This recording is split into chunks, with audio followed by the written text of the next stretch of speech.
So as many of you may already know, Jimmy has been racing in the Pragas in Britcar this season, and has been doing relatively well. But if you've been paying attention, you'll have noticed in the background this Nissan that has been driving around. Now the driver of that car is actually a mate of mine, so since he'd been having a good season, I decided to make a custom ACC livery replicating the Nissan GT-R. If you would like this livery for both the 2015 and 2018 cars, I'll leave a link in the description so you guys can download this livery. So while I was wanting to showcase this livery, I decided to join a few public lobbies and have a few races to create a few replays so we got something very pretty to look at. And at the same time, maybe have a good race. So I turned my recording on, and lo and behold, we ended up at Brands Hatch, a racetrack that isn't particularly suited for the Nissan GT-R. Not to mention I didn't have a setup either. But what I didn't realise is that there was a fellow sim racing streamer in the lobby, and it turned out we had a great race. So this video is all about the amazing race that we had. Enjoy, everybody. I would not expect anything much from me today. That guy on pole seems to be rather quick.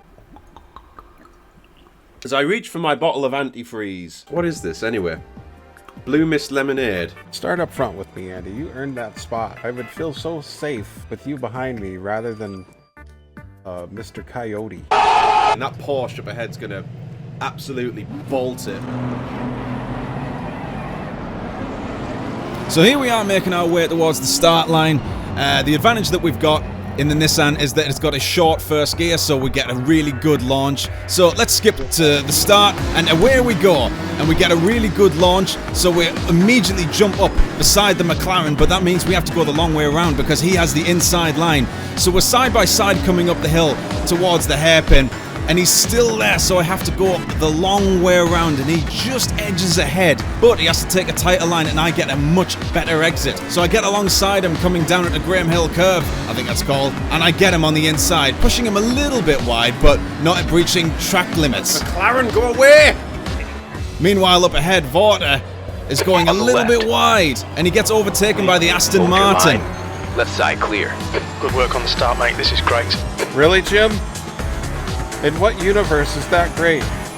Coming back to me now, the hunt is on to try and catch up with these guys, but right now I have to defend from the McLarens that are currently behind me as they are chasing me down.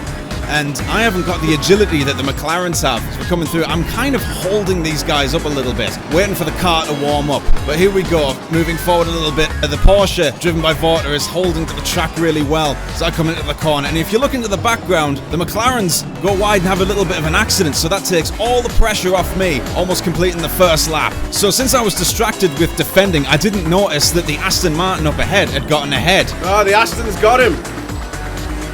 Come on, Vorta, get back! Jim's such an asshole. Does he know that everyone hates him? Incident clear. Green flag. P2. So now I can just settle in and concentrate and try and hunt these guys down. Now, it's not going to be easy because I know Vorta is very quick in that Porsche. Oh, we're catching the Porsche now. I think you might be struggling. Come on! Come on! Now the reason why we were catching so early is that Vorta had a little bit of a deflating tyre, but luckily I'll be able to come back at him, hopefully, even though I have got a bit of an Achilles heel driving the GT-R around Brands Hatch, as that Porsche is much more agile and got much better acceleration.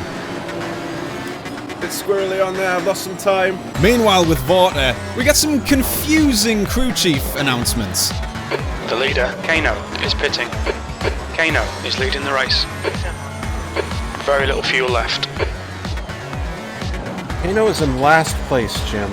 So I did not expect to be doing this, like placing this high. Whoa!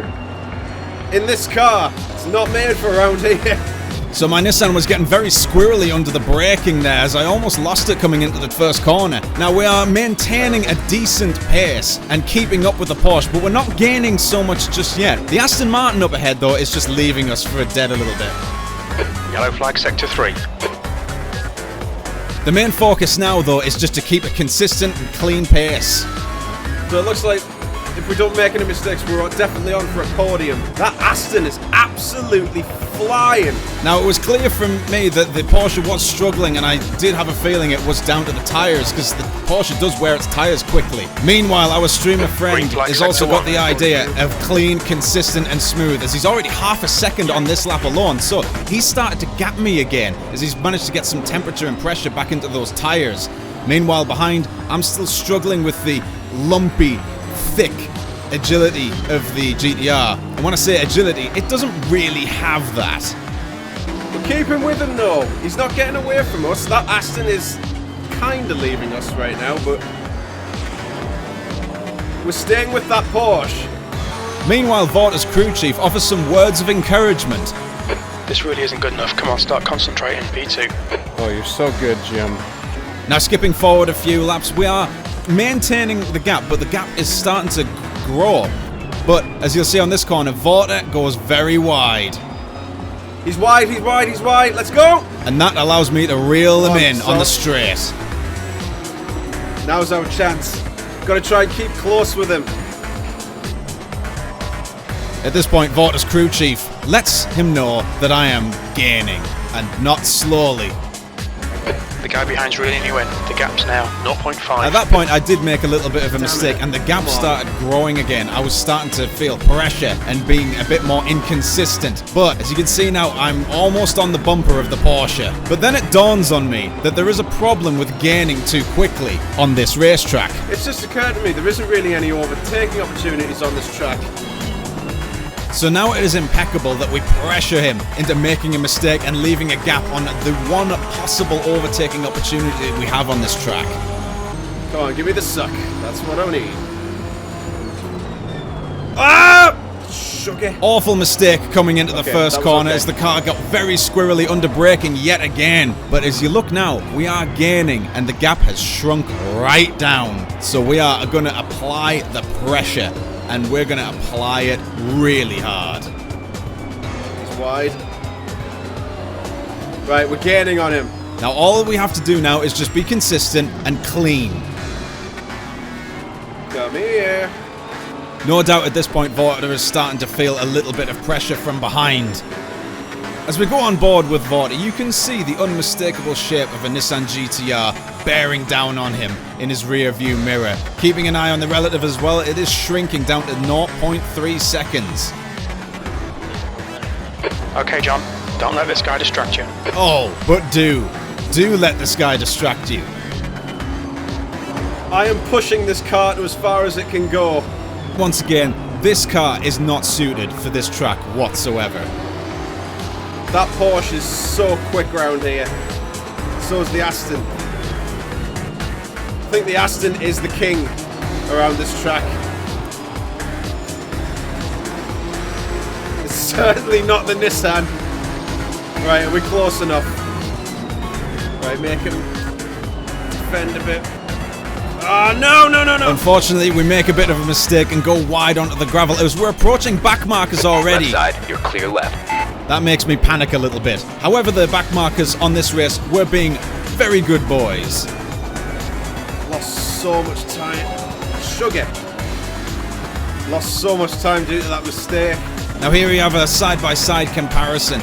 Just notice the speed of the Nissan GTR as it gets away onto the straight. The importance of that slipstream is vast. You need it. I don't know why I always put my hand up when I'm thanking people on track. Look, we are gaining and gaining and gaining. The Nissan is a speedy boy down the straights. Now coming into this turn, the Porsche makes a mistake and goes wide and loses a lot of speed. So we're right on his bumper coming into these corners. Oh, come on! And we're almost there. We have gained right back up to him, and no doubt right now Vorta is feeling the pressure. Now at this point, we don't need to focus on making silly moves and going for dives and just lunging. Just keep up this pace and stay on his back. Work together, but he will feel pressure and hopefully he will make a mistake.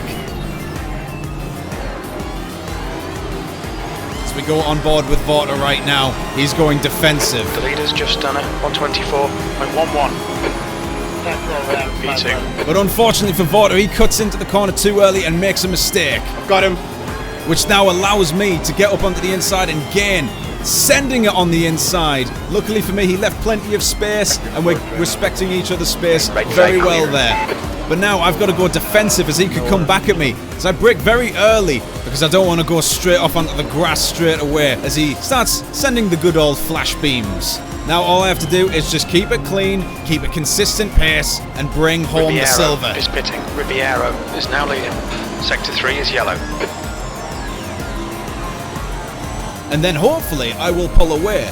Unfortunately for me though, Vorta ain't no quitter, and he stays on my backside Sector 3 is the clear. entire time. He does not let up. So now I'm starting to feel the pressure.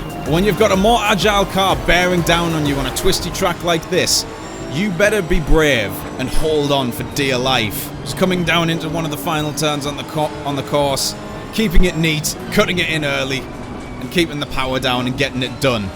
And once again, no matter how hard I try, he is staying on my backside like glue.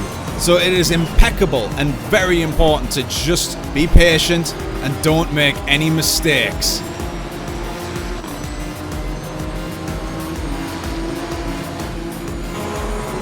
Come on, man. Smooth is fast, and we need fast right now. P3. Coming back into the hairpin, got to get down into second gear. Don't go into first gear in the Nissan because the gear is very, very short. And then we get away nice and grippy and consistent and clean and fast. Now, when you feel pressure like this, it doesn't matter how much time is left on the clock. You're going to feel that pressure, and time is going to go so much slower. He may be behind me, but he's sticking with me. He's good. Go away! But there is no catching that Aston right now. This has been a great fight so far. I've absolutely loved it. I am sweating so much right now. Let's go! And that is a race at Brands Hatch in the GTR. 16th place. That's the end of the race. We'll get him next time. Jim, it was third place. It was a podium. There's the winner. What a lad. Couldn't catch him. He was on fire. Oh, the guy's the Porsche that we were having a battle with is streaming. Hold on. Let me pull it up. We'll look up. Yeah, there's my mess. We'll look up Coyote Racing. This guy's called Vorta Racing. Go check him out. We had Appreciate such a it. good race. Corey Coyote, new follow. Thank you, Corey. I bet that was you in the race just now, man. It could have been. Guys, here is his channel. Get him to 200 subscribers. Make sure the guy is a happy man. That was a great fun race. I loved that.